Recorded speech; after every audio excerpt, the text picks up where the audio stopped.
میں عجیب بات آپ کو سناؤں کہ ایک دفعہ ہم حرم شریف میں بیٹھے ہوئے تھے، مفتی محمود رحمۃ اللہ علیہ میرے ساتھ ان کا بہت ہی قریبی تعلق تھا، اور جب بھی تشریف لاتے تھے میرے گھر میں ٹھہرتے، حج بھی میرے ساتھ کرتے۔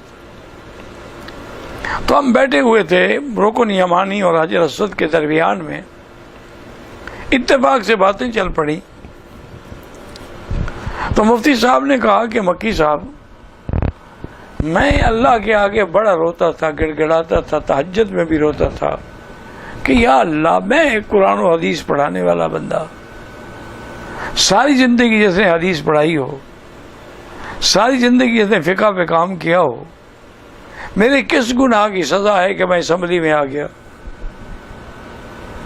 اور اسمبلی بھی ایسی کہ جس کے اندر نعوذ باللہ ایسی عورتیں ہیں جو اس طرح ماشاءاللہ بن سنور کے آتی ہیں جیسے کسی فلم کی سٹوری کے لیے انہوں نے اپنے آپ کو پیش کیا ہو، اور جس انداز میں وہ تضحیق کرتی ہیں علماء کی، داڑھی والوں کی، مذہب کی، تو میں حیران ہوتا تھا کہ یا اللہ، میری کس گناہ کی سزا ہے۔ بعد میں انہوں نے کہا کہ مکی صاحب، جب قادیانیت کا مسئلہ چلا اور جب مرزا ناصر جو ہے وہ اسمبلی میں آیا، اور الحمدللہ اللہ تعالی نے اہل سنت والجماعت کی طرف سے مجھے یہ بندگی و اعزاز بخشا۔ ویسے بحیثیت ایک قانونی وکیل کے تو یہ اب اختیار تھے جو اس کو قانونی شکل دیتے تھے، اصل سوال جواب تو ہم دیتے تھے۔ تو ہماری اس سے بحث چلتی رہی۔ انہوں نے کہا کہ ایک دن اس نے ایسا کیا کہ وہ اتنا بڑا بنڈل اخباروں کا لے کے ساتھ آیا۔ اس نے کہا صاحب اسپیکر،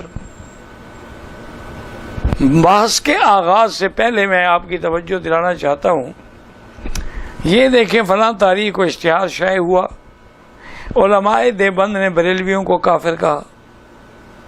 یہ فلاں تاریخ کو اشتہار شائع ہوا، بریلویوں نے علماء دیوبند کو کافر کہا۔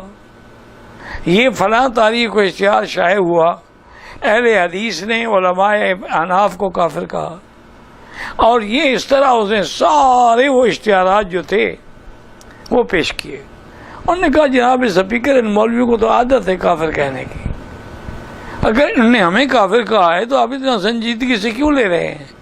یہ تو کہتے ہی رہتے ہیں، یہ لوگوں کو مسلمان کم بناتے ہیں، کافر زیادہ بناتے ہیں۔ انہوں نے کہا اس نے ایسی یعنی مغز تقریر کی کہ اسمبلی اس سے بڑی متاثر ہوئی، اور سب کی نظریں اب مجھ پہ لگی ہوئی تھی کہ مفتی صاحب اس کا کیا جواب دیتے ہیں، یہ حقیقت ہے، اب حقیقت سے تو انکار نہیں کیا جا سکتا۔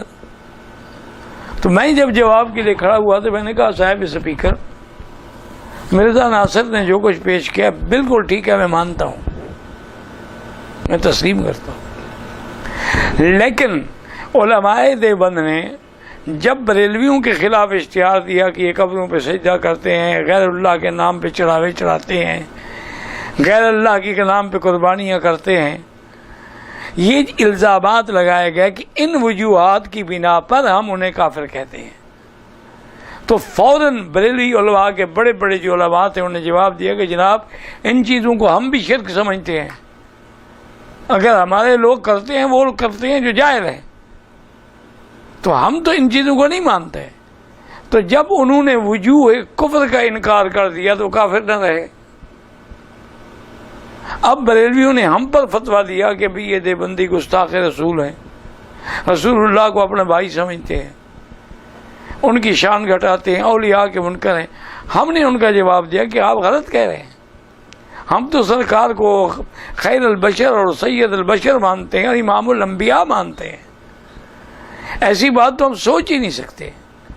تو ہم نے بھی وجوہات کفر کا انکار کر دیا، فتویٰ ختم ہو گیا۔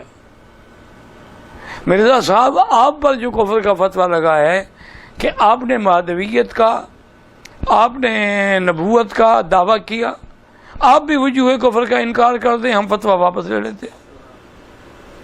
آپ کہہ دیں کہ نہیں جی نہیں، مرزا صاحب تو نبی نہیں ہیں، بات ختم ہو گئی۔ تو کہتے ہیں کہ اس دن مجھے یہ خیال آیا پھر فیصلہ بھی الحمدللہ ہمارے حق میں ہوا کہ اللہ نے شاید مجھے اسمبلی میں اسی لیے بھیجا تھا، کیونکہ میں عطا اللہ شاہ بخاری سے کوئی بڑا لیڈر نہیں تھا. مولانا محمد علی جلندری، عطا اللہ شاہ بخاری، ابو الحسن، اتنے بڑے بڑے لوگ، لیکن انہوں نے تحریک چلائی، 10,000 مسلمان شہید ہو گئے، لیکن ختم نبوت کا مسئلہ حل نہ ہوا. اور ہمارے دور میں کسی کو تھپڑ بھی نہیں لگا اور ختم نبوت کا مسئلہ حل ہو گیا. وجہ کیا تھی کہ ان کے پاس باہر کی قوت تو تھی، اسمبلی میں قوت نہیں تھی.